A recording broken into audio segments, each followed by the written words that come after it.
هذه شرطة تجي؟ شرطة ودي.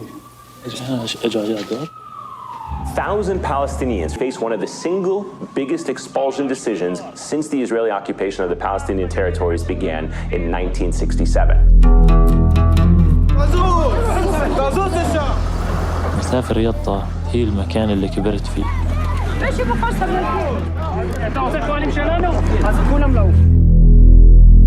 بداية تصويري هي بداية نهايتي.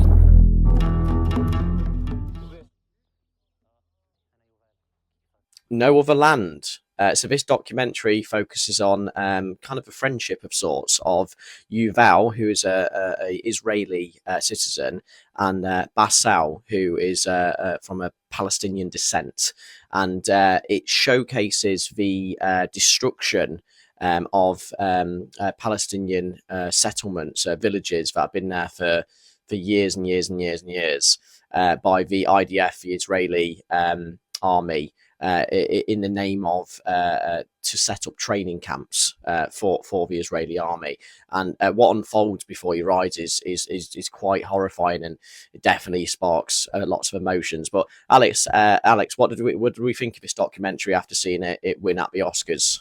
Yeah, so that's this is the best documentary feature winner, and it is heartbreaking to see that. It's almost like fiction. That's how crazy it is what's happening, and essentially we are watching a very personal story to Bassel, whereby his land, his village, which is in the West Bank in Israel, is being demolished by Israeli forces, but due to a court order that ground is now part of the military and is a training ground from the military. So the military comes and literally bulldozes houses that have been there for 100 years, according to the documentary. And this is just ground level filmmaking. So 90% of the film will be filmed by him and Yuval. And it also shows this interesting relationship between the two of them, because they're essentially enemies. Some of the people that we see in the documentary call Yuval an enemy, and yet he's very best friends with Bassel. And you're just watching this slow eradication of this society community, I will call it, that is forced to go somewhere else, but there isn't anywhere else to go. Their answer is to go to the city, but they can't afford it. They're losing all their ancestry, their heritage. Sometimes forced to live in a cave, and their animals are all killed or mostly killed, and they're just left with no home, and it's just crushing to watch. What were your first thoughts, Baz? Well, so these events precede October the 7th, and the segments in the film are actually dated every now and again, like kind of like chapters actually. So it will say like December 2021 and the summer of 2022. So you get to see the events that lead up to October 7th, which is obviously on the tip of everyone's tongue at the moment. What happened on that day, and now.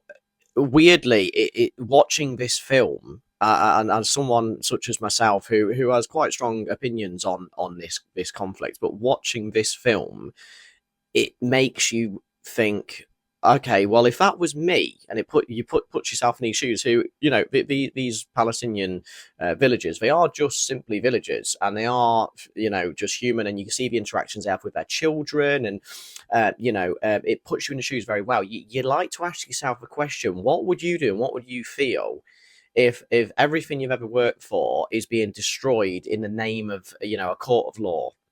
And as you said yourself, Alex, the way the legislation is, you don't get out of the West Bank. If you're born in the West Bank, you don't get out of the West Bank. So you're kind of in this situation where you're being told to leave, but you're not being told where to go. And ironically, this is the plight of the Jewish people. What once was anyway. They were under the same sort of circumstances, which is mentioned in the film by Bassel. But yeah, it's Bassel himself being the protagonist in this documentary. You can see him losing his faith, and he's tired. He's tired of seeing homeland being destroyed, essentially, in the name of military training grounds, which is just heartbreaking to see. And whatever opinions you may have on this conflict between Israel and the Palestinians, the footage doesn't lie, and this is why I think it's probably won best documentary, because how can you watch that footage and justify it? Like, you can't, and it's very, very important what Basil did with Yuval to capture. It's some great footage, if you want to call it great, or shall we just say it's important. It's some really important footage that we captured, and then you get to see and on the flip side, which I'll pass it back over to you in a second. On the flip side, you get to see, as you say, this kind of almost behind the scenes with Yuval and Basil, and it's just a camera that's kind of like a fly on the wall camera, where you get to see these great moments, them just discussing life and what would happen if they left, and what it is to be an Israeli. And I thought that was a great touch, didn't you? Absolutely, yeah, because that's why I felt it was very personal, but because it stays with these two characters throughout the film. And as young men, they have, they don't have, there are activists, and they don't have time to think about their future because they're focused on their task. But at those moments when they stop and think about their future, it's hard to watch, because they can't even keep their homes. They don't know where their home is going to be. They don't know where to go. They're not welcomed anywhere. And they're thinking, how can you even plan for a future? How can you even want to bring a child in the situation that you're finding yourself in? And that is what I like. Usually documentaries tend to take more of a higher ground and film specific moments and things like that. But this is pure, raw. It's hard to watch at moments. There's violence in it.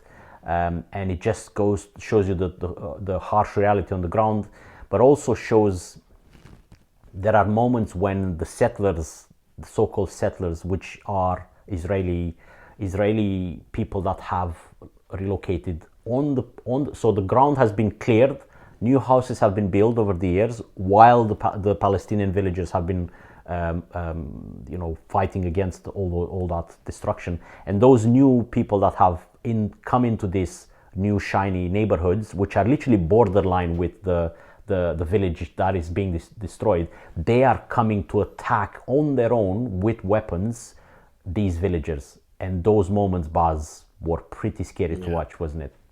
Terrifying, absolutely terrifying, barbaric, and just unusual to see, because I first of all, I've never even heard of this concept of settlers from the Israel side. It's people. It's men. Let's be honest. It's men with their shirt off, just wearing a pair of trousers and like this kind of like white kind of like headscarf on, and then, as you say, just like baseball bats. And that was probably the scariest part of the film, because at least with the IDF, they have to be sort of reasonable. I mean, they can't just start gunning down everyone. These settlers, they're just civilians essentially, who just have got a hatred towards the Palestinian villagers that are already there, and also that they're protected by the IDF because the soldiers are amongst them and just watching them trash the houses of these villagers. And it's really quite scary, and it looks so dystopian. I mean, we talk about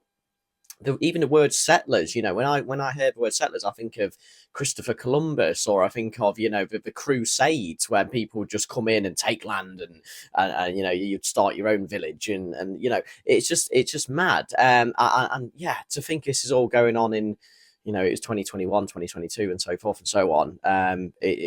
Madness, Alex, madness. Yeah, and there are moments where, I mean, that those are scary moments, just because it's a next level of hatred, and hatred is probably because these people have, like you said, the military will have some restrictions, let's call it, about what they can do, even though we can see that they're breaking even those restrictions. So even though let's assume the perfect soldier you can have in an army, which follows just the rules, and unless the law is telling me to do this, that's what I'm doing. Because you can see those soldiers in there that are saying, this is a court of law, my job is to enforce the law, whatever that is. So it's essentially that soldier, that's how they wash their conscience, to say, I'm just doing what I'm told, that's what I'm paid for, that's why I'm a soldier, because I'm enforcing the law, essentially.